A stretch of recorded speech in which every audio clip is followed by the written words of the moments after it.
The action phase decides the course of every game. Stay tuned as we break down what happens in this beginner's guide to Artifact.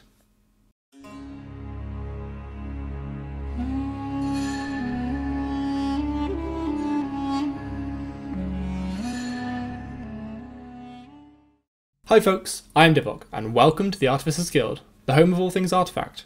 The action phase sees you playing out the cards in your deck to try and gain the upper hand in each lane. In this guide, we will cover when the action phase is, what you can do in the action phase, and how everything works in between. So, when is the action phase? A full round of Artifact is played out of many different phases. We start with the deployment phase, and then we shift into the 3 different lanes. Lane 1 is the leftmost lane. You start there with an action phase, and then a combat phase. You then move into the second lane, the middle lane, with an action phase and another combat phase. And finally, in lane 3, you guessed it, another action phase followed by another combat phase. After each of these lanes are finished, you move into the final phase, shopping, and then back around to deployment in the next round. So we get 3 actions per round, and after each of these is a combat phase. One round is a full rotation of deployment through to shopping. So far, we've seen this described as a round on cards, not a turn. So this is important when you're looking at descriptions of some cards.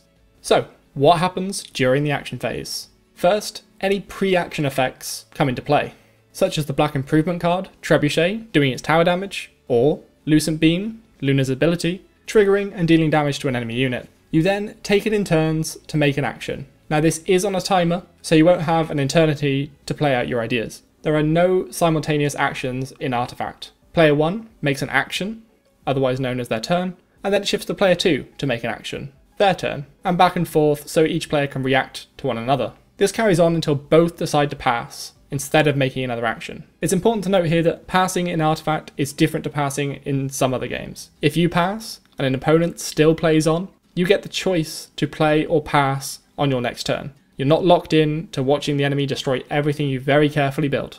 So what actions can you make in your turn? The first, and most obvious, is playing a spell out of your hand. Each spell fits into one of the 4 colour categories: red, green, blue and black. These correspond to the 5 heroes that you would have picked. You can only play a spell in a lane if the colour of the spell is the same as the colour of a hero in that lane. Also, you must have enough mana to cast that spell. Now you start with 3 mana and you gain 1 mana per round, and each lane has its own set of mana. So on round 1, you have 3 mana in lane 1, 3 mana in lane 2, and 3 mana in lane 3. So, what else can you do other than just play a spell? You can also equip items that you buy in the shopping phase. These come in 4 types: weapon, armour, health, and consumables.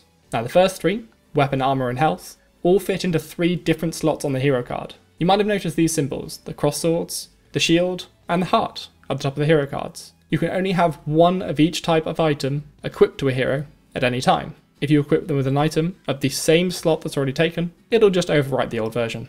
Speaking of items, another action you can take is to use an item's active ability.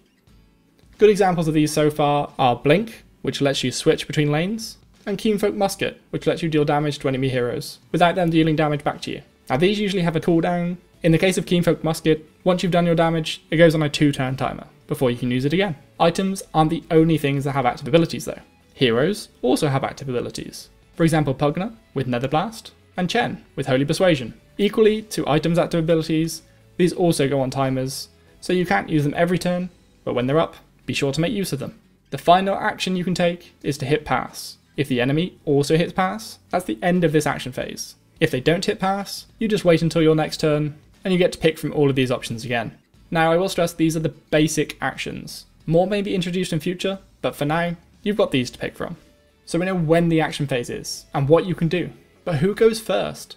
The very first action phase, at the beginning of the game, Radiant seems to always go first, which is the light side for those of you not familiar with Dota. Thereafter, you decide who is first. By the way, you played the previous lane.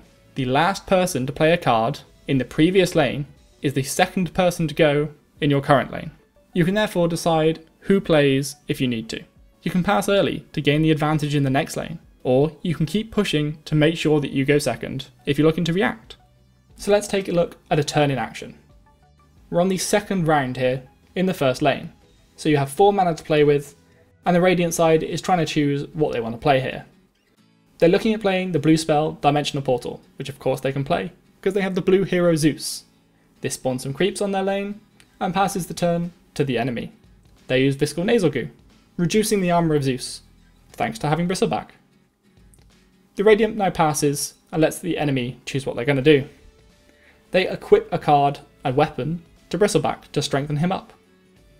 The blue player gets a choice what to do again, because they're happy with how this lane is looking. Then the two sides clash, and you move on to the next lane. Because you passed first, you get to go first in this next lane. This is then repeated through lanes 2 and 3, and then the round is over with the shopping phase. So as you can see, the action phase is the heart and soul of Artifact. It is the grand chess game the opposing sides play. Some action phases may last seconds, and others might be the defining moment of an entire game. If you play your cards right in the action phase, victory is assured. Thanks for watching part of our guide series. If you'd like to help us out, feel free to hit that like and subscribe button, and don't forget to hit the bell icon too, so you know every time we release a video.